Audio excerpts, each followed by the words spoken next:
Welcome to sports roundup and this is Muqaddas Yasin. हमारे साथ studio में मौजूद हैं Ali Hasan. Welcome to the show. कैसे आप लोग? ठीक ठाक है? फिर आप अपनी सुनाए, फिर आपकी गिल्ले शुरू हो जाते हैं। आपने पूछा रही नहीं, अब पूछे क्या फायदा जब मैं बिल्कुल ठीक हो गई हूँ। आप लोग मेरा हाल पूछने आ गए। मैं अब बिल्कुल ठीक हूँ। आप लोगों को बताते चलूँ कि मेरी आवाज जो है वापस आ चुकी है। मैं बिल्कुल ठीक हो चुकी हूँ।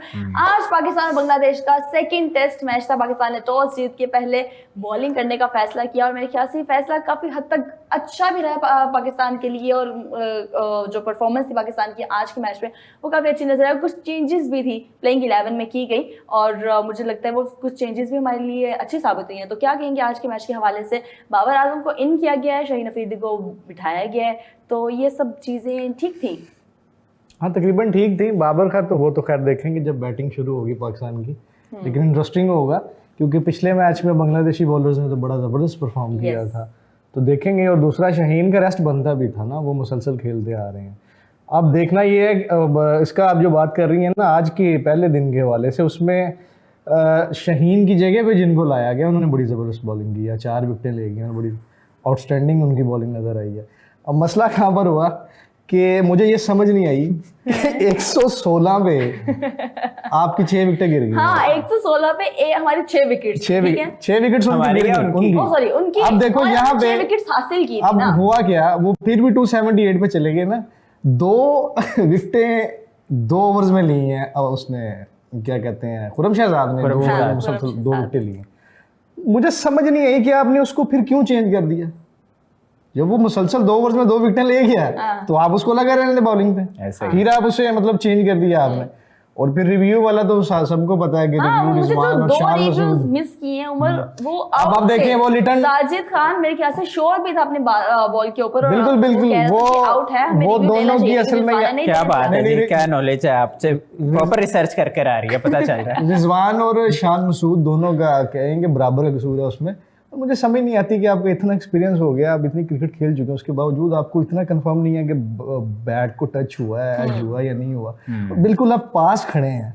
विकेट कीपर तो मेरे ख्याल में विकेट कीपर ही एक होता है जो बॉलर को कॉन्फिडेंस देता है। हाँ, बॉलर को जब मार पड़ी होती है तब वही उसको भी नया एडवाइस करता है, उसे कोई प्लान चेंज करने का कहता है। इसके अलावा और बहुत सारी चीजें होती हैं।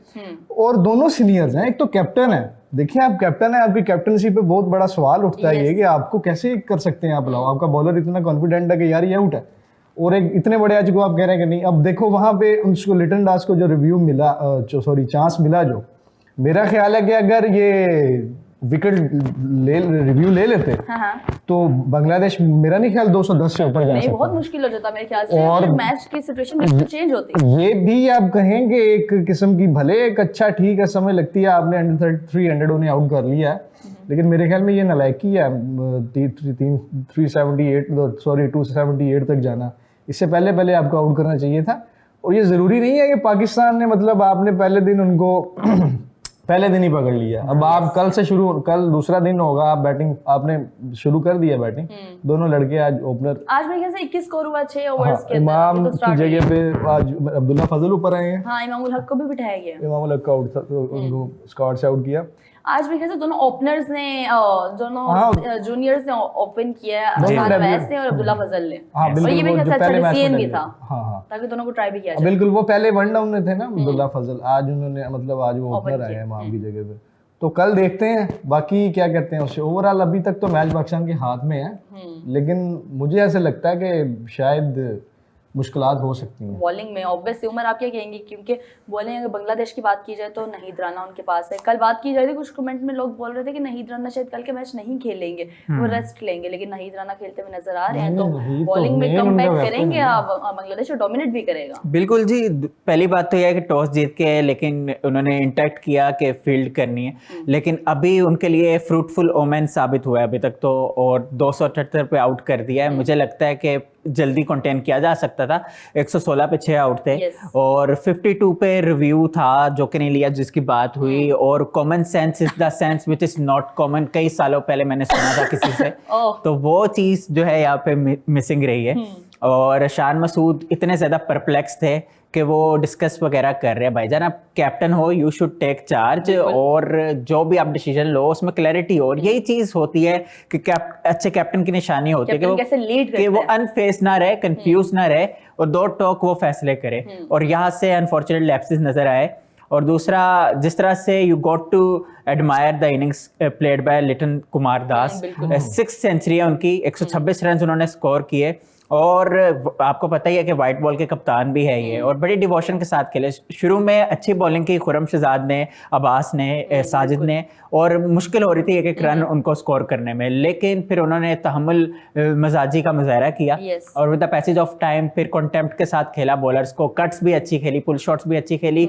Overall Pakistan will be happy कि एक साइकोलॉजिकल एज होगा कि 300 से कम कंटेन किया है। 50-60 रन और हो जाते तो पाकिस्तान के लिए मसला हो सकता था। लेकिन अब कल किस तरह से पाकिस्तान खेलता है, खासतौर पे नहीद को किस तरह से खेलते हैं, क्योंकि हम शहजाद ने कहा कि हम लोग फर्स्ट इनिंग में कल 400 से 450 इतना रन्स करेंगे। क्या पाकिस्तान इतना कर पाएगा? और इतना करने के लिए किसको वहां पे खड़ा रहना होगा कि भाई हम जिसके पे रिलाई कर सके कि ये क्रिकेटर हमें 400 450 करके देगा, ओवर मिलना मुझे बहुत मुश्किल लग रही है। पहले तो फुल क्रेडिट है जी आपके फ्रिंज प्लेयर्स को, अब्दुल्ला फजल को और अजान अवैस को, कि उन पर रिस्पॉन्सिबिलिटी जो है ज्यादा डाली गई है। आपने ये भी देखा होगा कि लोगों ने नोट किया था कि जब पहली बॉल खेली पिछले इनिंग्स की, पहले टेस्ट मैच की, तो वो इमाम को खेलनी चाहिए थी, लोगों की ये राय थी मेजॉरिटी की, लेकिन वो जो है डेब्यूटेंट ने खेली। तो ये भी बड़ी बात है कि जो है रिस्पॉन्सिबिलिटी यंगस्टर्स ले रहे हैं और ज़बरदस्त तरीके से खेल रहे हैं, और ये बता रहे हैं बार बार कि डोमेस्टिक क्रिकेट कितनी फ्रूटफुल आउटकम लेकर आ सकती है। अगर आप जितनी ज़्यादा मेहनत करेंगे, रेजिलियंस आप नेचर आपके पास होगी, तो आप वंडर्स कर सकते हैं, और वो ये टेम्पलेट सेट कर रहे हैं। ये पाकिस्तान के लिए बहुत अच्छा साइन है। जो बात है हमें एडमायर करनी चाहिए, लैप्सेस और जगह के है, लेकिन एक चीज़ सरफराज को क्रेडिट देना पड़ेगा। दिल तो नहीं चाह रहा था, लेकिन जो बात है दिल क्यों नहीं चाह रहा था? 100 चीज़ें होती है ना, 100 चीज़ों को देखना होता है, लेकिन इतना अच्छा कोच साबित नहीं हो पा रहा। नहीं, देखिए मैं इस चीज का प्रोपोनेंट हूँ कि आपके जो एज गैप होना चाहिए, जनरेशन गैप होना चाहिए अगर कोच आप कर रहे हो। लेकिन आजकल ना ये भी चीज जो है ना चेंज हो रही है। हमने देखा ब्रेंडन मैकलम जो है इंग्लैंड के आउटफिट में कर रहे हैं, हालांकि इतना ज्यादा जनरेशन गैप नहीं है अगेंस्ट उन प्लेयर्स के खेले हुए, लेकिन ये है कि सरफराज का कोई एक्सपीरियंस तो होना चाहिए ना। अंडर 19 कोच बने वो तो थोड़े टाइम के बाद उनको जो है नेशनल टीम का कोच बना दी। मेंटोर ही थे, लेकिन उसके बाद कोचिंग का एक्सपीरियंस तो जीरो था। उसमें मेहनत उन्होंने की, अपना क्या कहते हैं, लेकिन शाहिद असलम टाइप, मतलब जो कोचेज सर वो तो पुराने हैं ना। हाँ, लेकिन ये एंड पे फिर वो क्रेडिट सारा वो उनके पास चला गया। लेकिन मैं ये कहना चाह रहा हूँ क्रेडिट इस चीज का कि शहीन को ड्रॉप किया, पते की बात तो करने देना यार। शहीन को ड्रॉप किया और फिर खुर्रम शहजाद को लेकर आए और साजिद खान को भी लेकर आए, तो ये एक अच्छी चीज है। हाँ, नुमान को ड्रॉप करना मेरे लिए थोड़ा सा है। हसन अली भी तो इंजर्ड हो गए हैं आज के मैच पे। हसन अली, हाँ जी, उनकी कोई कंडीशन का पता है कि क्या अभी तक उनका स्टेटस अपडेट क्या आ रही है? हसन अली गिरे हैं ना वो कैच पकड़ते हुए, आखिरी विकेट तो उन्होंने ली थी, खैर वो कैच पकड़ते हुए गिरे हैं। बॉलिंग तो अच्छी कर रहे थे, बॉलिंग अच्छी की है, और सरफराज उनको बैक करेंगे क्योंकि उनके साथ खेलते भी थे, तो अच्छा रिलेशन था, और बैक उनको किया। नहीं तो अमाद भट्ट को भी इंडक्ट किया जा सकता था, लेकिन 3 हमने प्लेयर्स बिठाए हैं। अपने नाज़रीन को हम बता दें, इमामुल हक, ठीक है, इसके अलावा जो है शहीन और नुमान अली। इमामुल हक को क्या आपने नाम ले लिया? नुमान की जगह साजिद आ गया।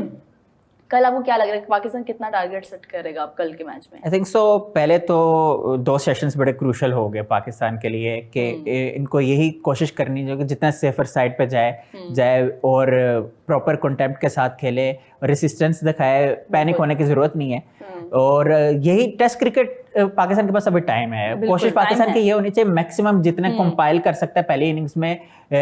हो सकता है यू नेवर नो कि आप फॉलो ऑन कर दे, आप जो है बुक कर दे बांग्लादेश को, इतना आपके पास जगेंटिक लीड आ जाए, तो पाकिस्तान को डेप्थ के साथ बैटिंग करनी चाहिए। और पिच की कंडीशन क्या थी उमर और अली, आप दोनों मुझे बताएं, क्योंकि पहली वाली जो पिच थी ग्रीन टॉप पिच थी और बहुत सारे लोगों ने उसके बात भी की। ये भी ग्रीन टॉप थी, ये भी ग्रीन टॉप थी। मुझे तो खैर कोई खास फर्क उसमें नहीं नजर आया। मतलब पहले वाला जैसे बात कर रहे थे कि पहले मैच में भी हमने देखा कि बॉलर्स को भी एडवांटेज होगा, ग्रीन टॉप पे होता है हमें, बैटर्स के लिए मुश्किल होती है। लेकिन वो बैटर्स मतलब हमारी मुश्किलात का शिकार थे। वो भी पुराने वाले, नए वाले तो माशाल्लाह अच्छे खेल गए। एक की सेंचुरी थी और एक दूसरा भी 126 तक कर गया, 126 तक तो वो भी कर गया ना। मतलब वो नए जो डेब्यू पे थे दोनों प्लेयर्स अच्छा कर गए थे, लेकिन जो सीनियर्स बैटर थे माशाल्लाह वो गिर गए, तो उनको मुश्किलात हुई।